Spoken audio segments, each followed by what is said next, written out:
Hey everybody, this is Bill Flipper. I want to do a quick video on when you think you should probably outsource or get help in your business.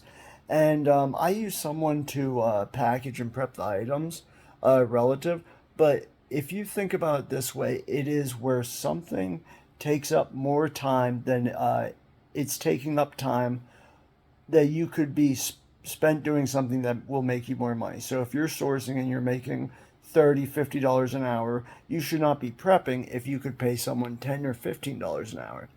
So, and that's why people do the repricing. Once you have so many listings, let's say 100 listings, you could certainly go through a manual reprice. Now, one is you probably will lose money because you'll constantly be lowering the price and you'll be missing out on the opportunities where your repricer raises the price. But let's just say it was about just the cost.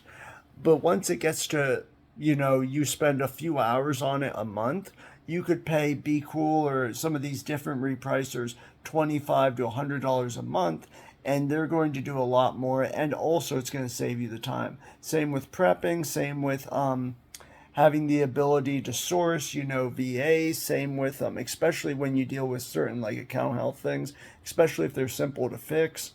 And even the return, the missing, sometimes when there's an error with your inventory. So those services, refund managers, things like that, they go through and they find those missing discrepancy. Well, they're finding like $10, $15 discrepancies. And it can take, there's specialties at that. If you were to go through and find $6 discrepancies, but it took you an hour to find it, it would be completely, not worth your time. But to pay them the commission, the 25% commission, it makes much, much, much more sense.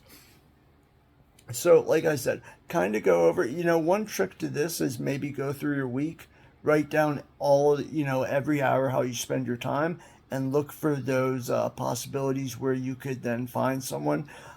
Usually at first it's going to be, especially prep. Prep is such an obvious one because it can be very easily train someone to do it. You could show them once or twice, and after that they can usually pretty much handle it, and it takes up so much time, especially big orders, an additional 5, 6 hours of prep when instead you could be outsourcing, or, you cut the shipment time in half. That is so helpful.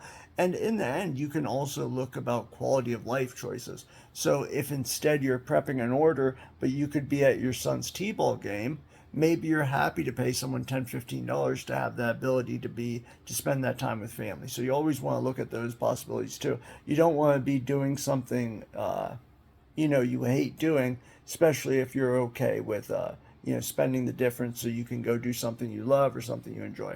So that's my kind of advice for that one. Look at it, like I said, write down, take a pen and paper, write down your entire week, because I think many people, even I, am always shocked at the time that is, in my opinion, wasted or used improperly.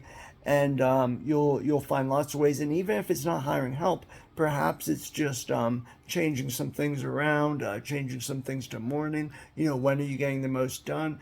And real quick, it's such a simple way to do it. Another way is to also, let's say you're prepping or you're doing certain things, really examine that. I have a horrible habit of at first, like, I'd put something in one room and then I'd be retracing my steps, except especially in prepping. I would take it from one room to prep in another to come back and ship in the first room it started from. And you can see that may be, just 2 seconds here, but do that on a year's orders. This is a complete time waste. Let's say you're driving around for RA and you're not using, you're going to one store here, you're driving to this store over here, and then you're driving back over here because this store opens later. It's much better to, do things in a period where you're not doing so much time waste. And like I said, you may think everyone thinks they're probably using their time properly, but when you write it down and you look at it, you'll probably see lots of things that you can fix up very quickly. So that's all I have for today. I hope you gained some help from this. Hope everyone has an amazing rest of your week. It's getting very hot. I threw the air conditioner on for the first day this year in central PA. So I hope everyone has a great wet day. See ya. Bye.